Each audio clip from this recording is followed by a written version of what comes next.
One concept I love is the whole issue of internal versus external language, and the fact that organizations, if they're not conscious of the difference, they often leave people puzzled. I'm a Quaker, for example, and like most groups, there's sort of an internal language that we understand. Such as yearly meeting.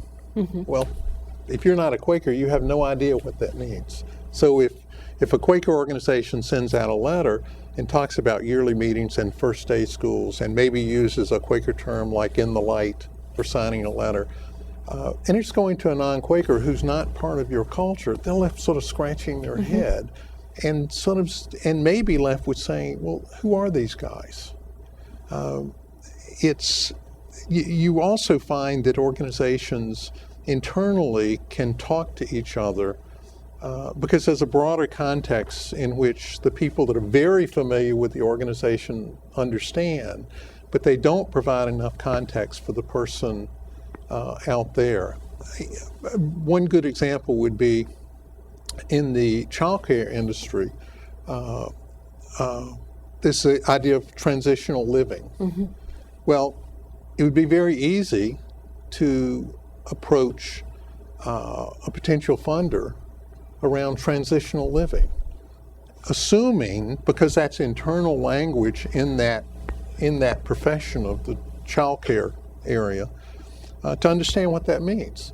But the person you're talking to may be sitting there and not connecting with that at all, because you're using internal language with an external constituency.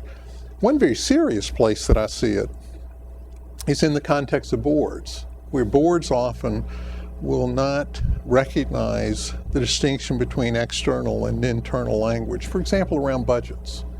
The issue of internally a board addressing budget planning for the next year. They may talk about deficits, which are taking into account the fact that you have switched how you handle bequests.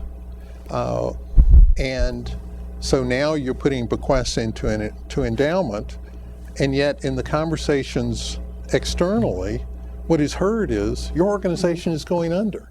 When in fact, you may have had $1 million bequest that has come in that is building the endowment,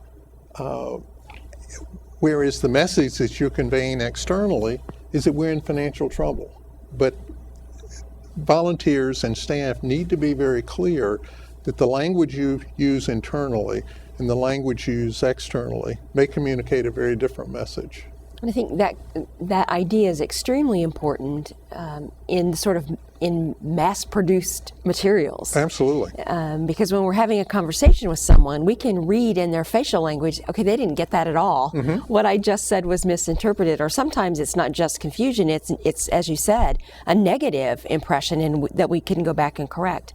But when we write a letter or send out brochures or do a campaign piece, and we've built into it our own internal language, and then disseminate that when we have no chance to follow up and clarify, then we really can see some difficulties in people totally misinterpreting where we're coming from. So that balance between what we know to be true and what we talk about is very, very important.